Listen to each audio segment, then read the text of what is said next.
We're learning Shara Yichud V'Emunah, the second section of Tanya. We're in the beginning, of chapter 4, on page Ayin Tes, which is across the page 156. And here, the Balatanya, the author, introduces a very important concept, a concept that gives us understanding of how we exist. Now, if you say this to the average man, woman, child, senior citizen, or anyone, Jewish or non-Jewish, they'll think you're out of your mind. What do you mean? I exist. I'm here. The question is, how did you get here? Why are you here? And in this chapter, and in these chapters, you really don't exist. Well, what do you mean? I don't have a hand? I don't have eyes and a beard and a yarmulke and I exist. The Alter Rebbe delves into existence. This is why these chapters are not just for Jews, by the way. The Rebbe, when had suggested to people who were either, Chabad rabbis or shluchim, and there were people who were becoming Jewish, they were gerim, they became converts, or even Gentiles. If you want to study with them, the Rebbe suggested this section in Tanya, not the first section, the first 53 chapters, but this section. Why? Because this is about God. This is about faith. This is about unity. All mankind are similar. You don't have to be Jewish, religious. You have to be a creation of God, and you are a creation. So if you're a creation of God, it behooves you to understand how is it that you're here, and why shouldn't I be here? Because if we believe and we understand that God is all over, today, not the way God was 5,784 years ago when he created the world, but God is creating the world. And this is what we learned yesterday, that the word Yud Kei Vav Kei, which the translation many times is the tetragrammaton. It's the 4 holy letters of God's name, Havaya. I don't want to say the way the Christians pronounce it. I'll just say it so you know what I'm referring to, Jehovah, right? So we say Havaya. Havaya is the reading of the word Yud, Hey, Vav, Hey. Yud is the 10th letter, Hey is the 5th letter, Vav is the 6th letter, Hey is the other second Hey is again the 5th letter of the Hebrew alphabet. So you have 4 letters of the Hebrew alphabet. When put together in that specific form, it reads Havaya. What does Havaya mean? The Creator. But if you break it down, the 3 letters, the second and third and fourth letter, Hey, Vav, Hey, spells out Hava. Chaim Zev, what does Hava mean? Who created. Not who's creating, who created. And therefore, you might argue, based on that, yes, God is the creator, but this creator created the world, and because God is infinite, omnipotent, etc., and everything else, God's force that he put into the universe 5,784 years ago is so powerful that it's coasting till today. And it's going to coast forever. Because the rules of infinity is that anything that is finite doesn't exist in the world of infinity. So if God is infinite, his power is infinite. So if his power is infinite, when he created the world 5,784 years ago, he gave it infinite power to exist. And if you argue that position, then you're not obliged to say that he's creating today. No, he's not creating today. He created it already. That would be the meaning of the three letters Yud K Vav K. Hoive. Created. But we don't say that. We say Yud K Vav K. There's a fourth letter, and frankly, it's the first of the four letters. The Yud, the little Hebrew Yud. What does that Yud represent? Simply in Hebrew grammar, it represents present tense. He is creating, not he created. And without going into it, because the Baal Tanya doesn't get into it here, and I don't want to spend time on it, the insight of that idea is true.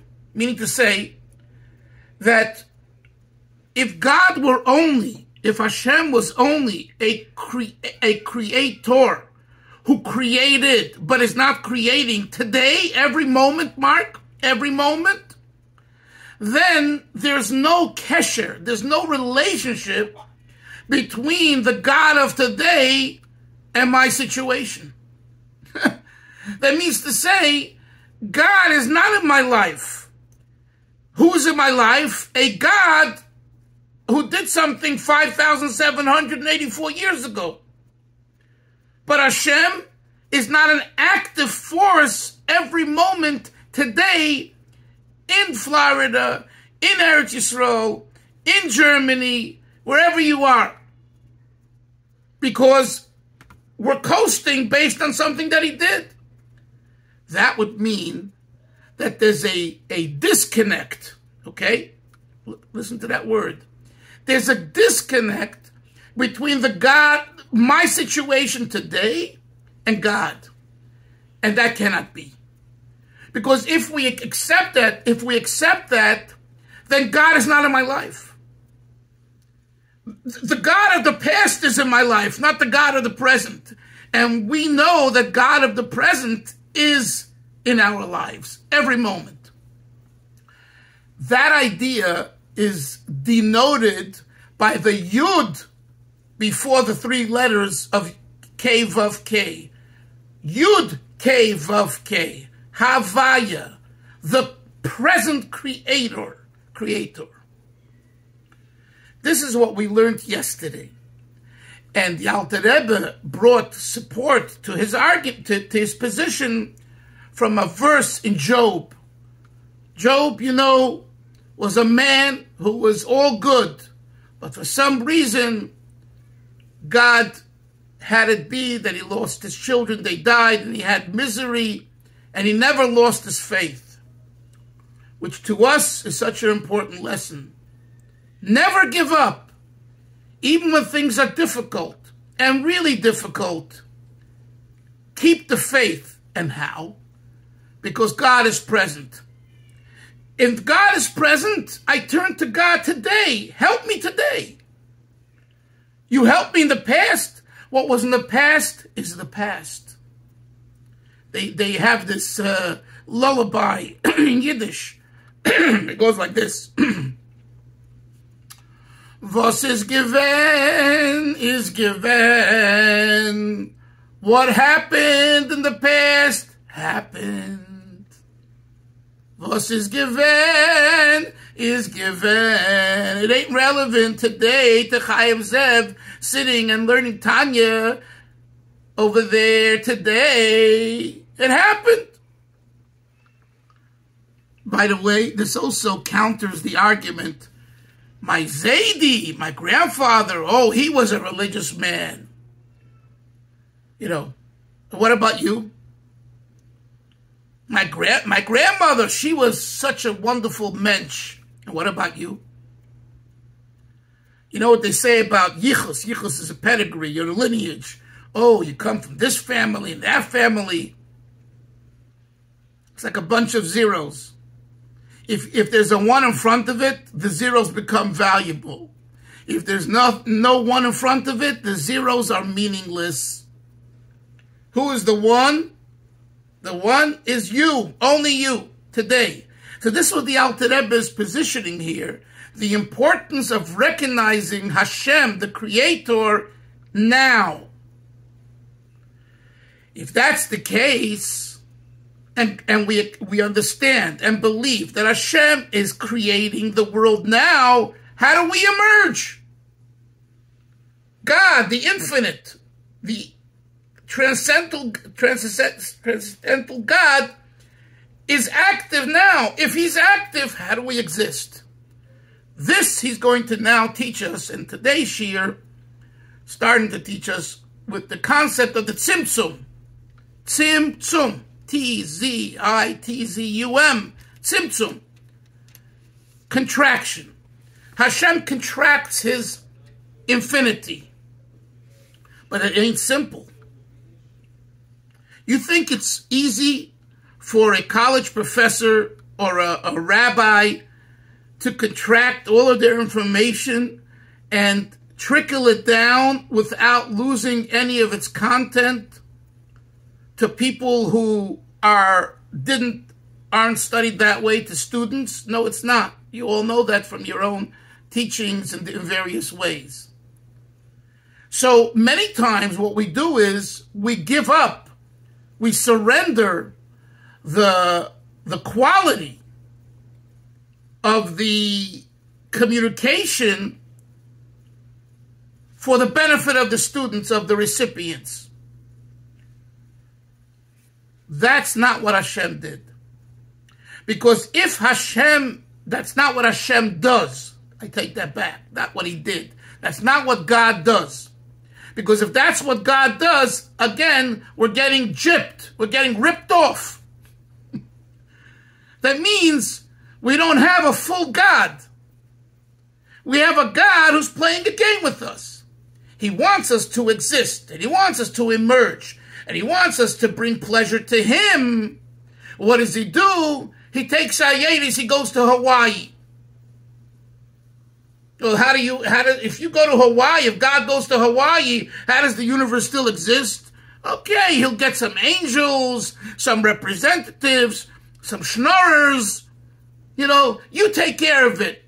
I'm on vacation. The CEO leaves.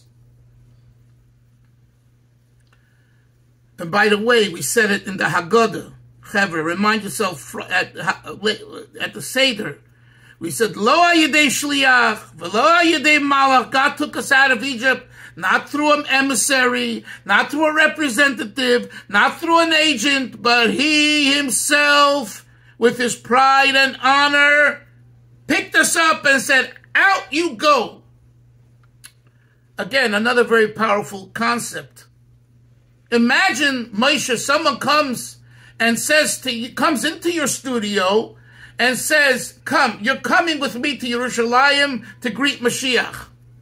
He doesn't send someone a message, doesn't send you a message, a WhatsApp, a text, an email. He himself knocks on your door, takes you by the hand, come. So much more powerful. When we talk about Hashem's infinity, Hashem's transcendence, being present in the world now, and at the same time allowing and wanting and making possible for a world to exist, we need to understand, how is that possible? It seems to be contradictory. Think of it this way. I want you to think of it this way, Chavra. With your children, with your grandchildren. If you always tell them what to do, not when they're 10 years old, but when they're 30 years old and 40 years old, and you treat them as little children, you're in big trouble, because at the end they're going to say, go somewhere. We have our own life. We're adults. And trust me, every one of us has that. I haven't found yet any parent who doesn't have that issue as their children become adults, are adults. independence. Give them their independence. Hashem wants to give us our independence. Hashem gives us our independence. The question is how? If God is here in his full force, as I explained earlier, how do we have independence too? So that's the fundamental question today. How do we reconcile? How do we reconcile independence and God being here at the same time in God's all glory, infinity, transcendence? If God is here, it's all God, how do we exist? So now the Rebbe explains the concept of tzimtzum. Now let's learn inside, and then we will explain. We're on page Ayin Tes. We're 6 lines, I believe, from the top, after the period. V'hinei b'siddur shvacha shel HaKadosh Baruch Hu, in our prayer book, in our siddur, and when we organize and recount the praise of Hashem, Ksiv, it says, Hagodel Hagibor, right? In the Amida, okay, the God, Hagodel, the great God, Godel means large, great, Hagibor, the mighty one, the strong one, Chuli, etc. Upirush. Now here too, Hillel, what is difficult in this phrase, in Shmon Esrei, that the Alter Rebbe has to say upirush? I taught you many times, and I repeat it. When it says upirush, it means something is not right, and I need to clarify. What is not right about Hakel, Hagodol, Hagibor? And the answer is that seemingly it's just more adjectives. And the Alter Rebbe says, no. The davening and the Torah is not a book of poetry. Okay? It's not a book of compliments, Hillel. If it says, Hokel, Hagodel, Hagibor, there's an addition. There's a difference between Godol, God is great, and God is mighty. Now you say to yourself, of course there's a difference. But look at the way, so what would you say is the difference? Great is more of a kind of quantitative thing. Gibor maybe is more of a qualitative thing. That might be one possible explanation. Let's see what he says. Upirush, Hagodol, the meaning of Hagodol, he midas chesed. Godel doesn't mean God's quantity. It also means God's quality. The quality of God's benevolence. Chesed. V'hispashtus hachayos. B'chol ha'olamos. Ubruyim. And God's extension of his vitality to all worlds. Ubruyim and all creatures. Le'en ketz, Adam v'naidim, v'tachlis. God makes it possible that all creatures are created ex nihilo, from something, me'ayin liyesh, from nothing to something. V'kayomim, and how did they exist? B'chesed. If Hashem's chesed, Hillel, would not be active, Hagodol, right? So that's a different interpretation of Hagodol.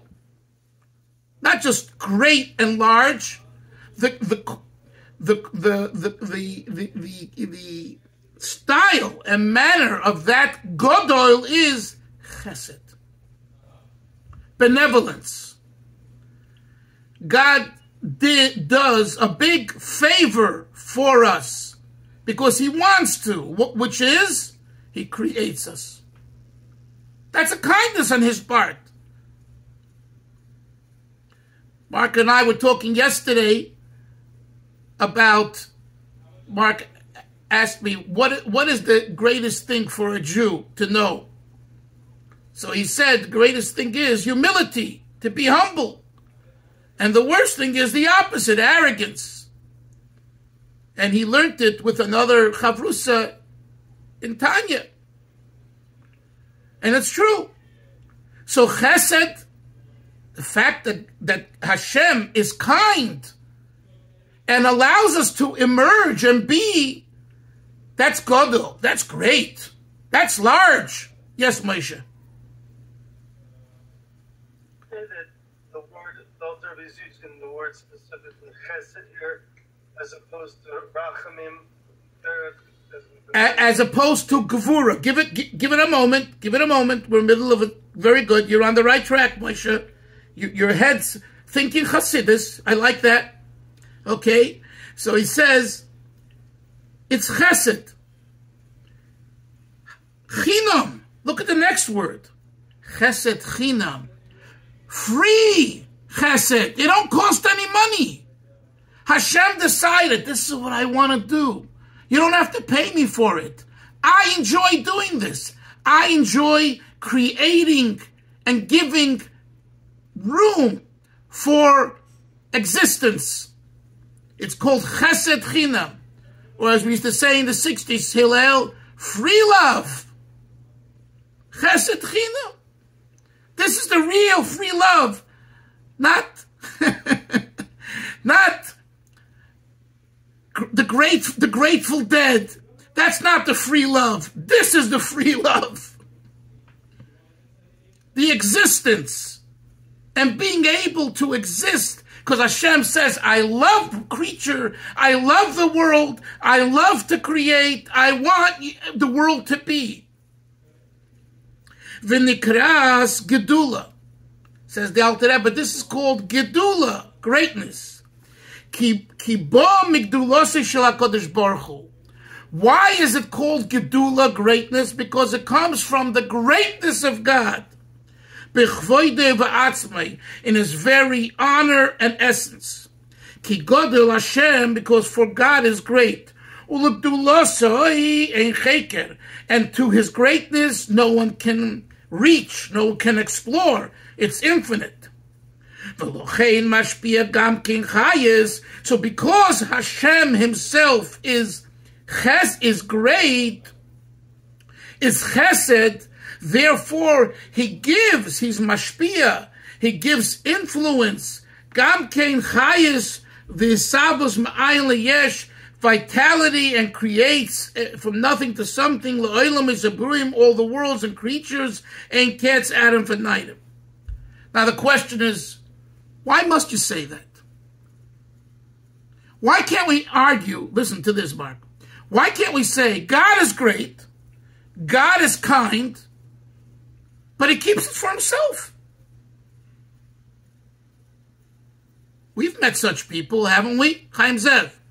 We've met people who, they're really nice people, but they don't share much with others.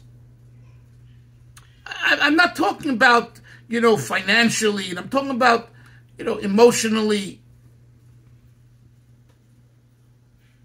Why is it that there are people, and Hillel can tell us more as a social worker, who are really kind people, but they have a problem sharing their emotions.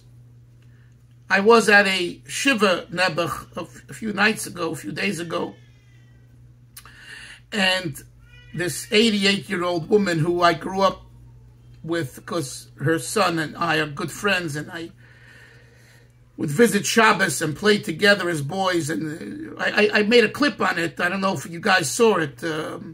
You could look at it. It's part of my childhood. So the joke in the family is that when they met, the husband and wife, the first time, he didn't say a word, and she chatted all night. The next time they were encouraged to meet again, she said, I don't want to meet him again. I can't marry someone who basically doesn't talk.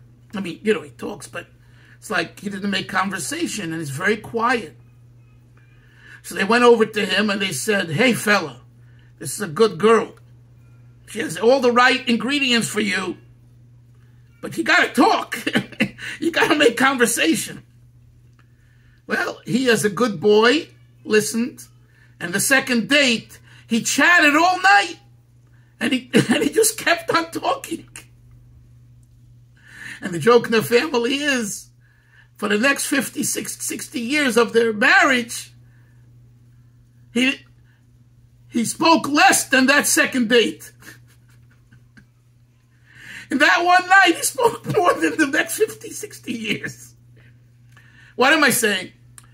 There are people who, they share emotions in a different way. Now, for someone who's used to,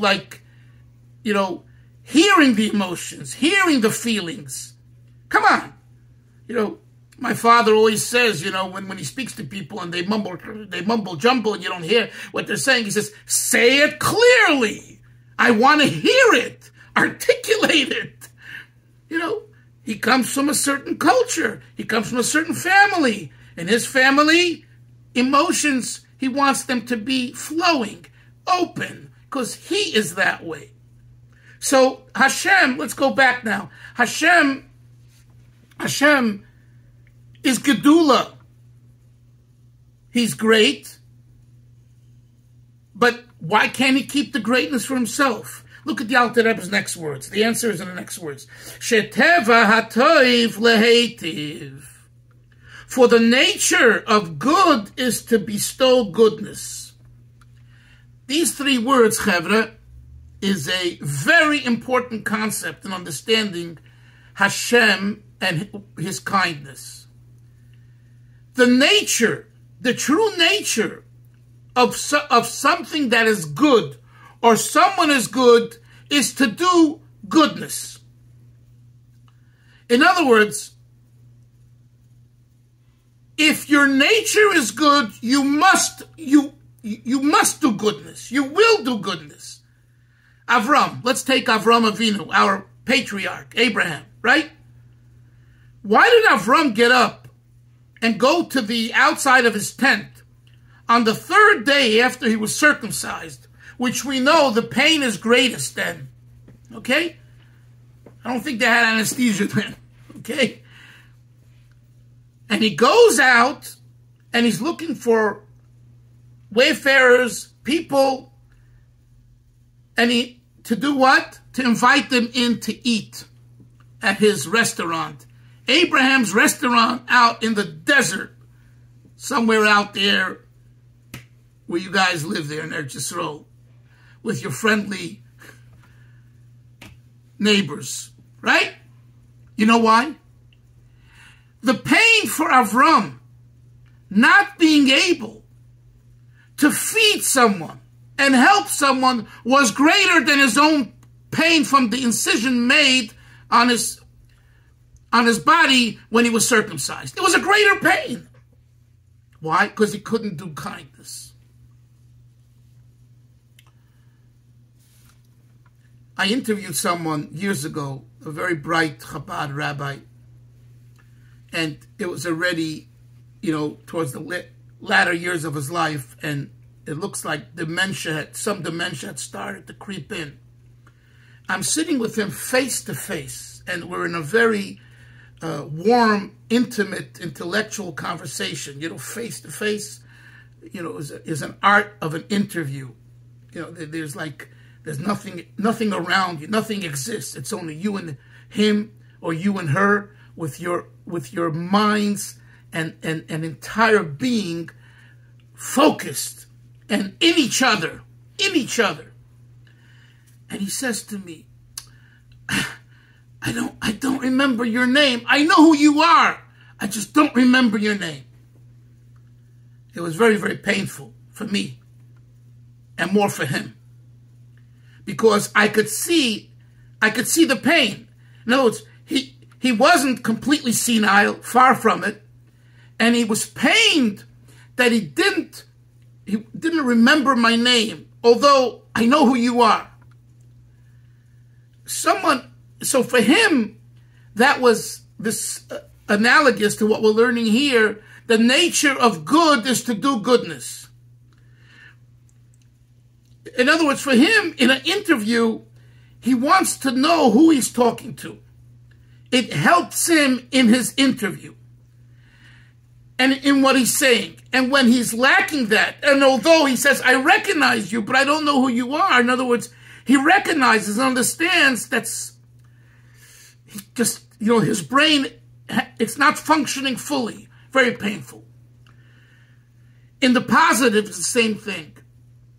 When if someone or something is good by nature, not by education. You hear that? By nature, you must do kindness. And you can't rest until you do kindness. Now, when you think about it, just as an aside, that's true chesed. And that's why we throw around, oh, he's a good person, she's a good person, they do nice things. It's all true. That doesn't mean yet that their nature is chesed. Nature is chesed is what I just described to you based on these three words. Teva hatov lehetiv. Never forget those words. The nature of tov is lehetiv, is to do good to others. And if you don't do good to others, you're not yourself. You're not the same person. And what do? You seek to do good to others. The Alter Rebbe applies this as an explanation to why God, whose Gedula needed, God doesn't need anything, but needed to create the world and make us emerge. Because we are the recipient of his chesed. So the argument is, if we would not emerge, God would be lacking in his chesed, and that can't be. So God says, I'm going to make you exist. I want you to exist because my chesed needs you.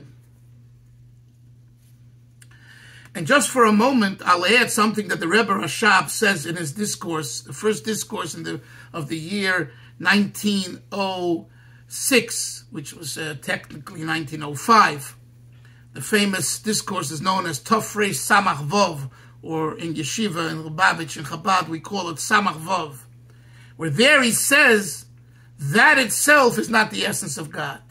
Because this means that we are limiting God to chesed. How can you do that? God is beyond chesed. But the Alter Rebbe is not talking about that right here. He's not talking about what the essence of God is. I just mentioned that if you ever care to learn that and look it up, you'll see a whole discussion about the reasons for creation, and that each of the reasons, a reason brought in the Zohar, the Holy Zohar, this reason, which by the way the Rebbe writes, I believe, he couldn't find it in the Arizal, Teva Hatov Lehetiv.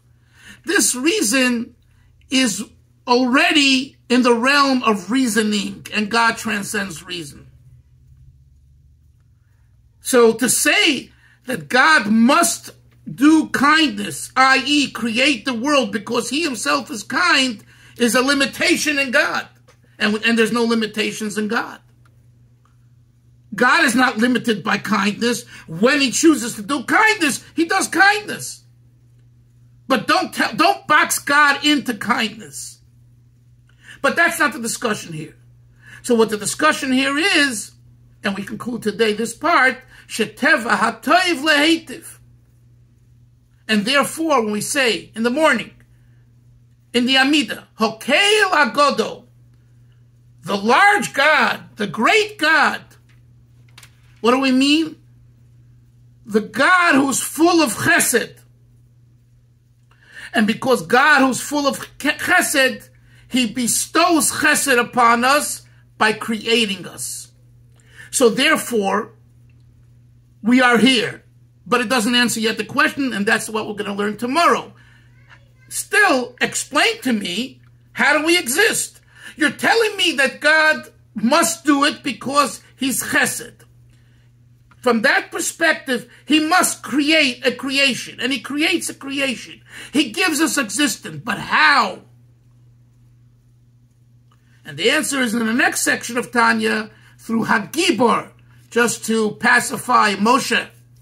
Hagipa represents Gevura, Tzimtzum,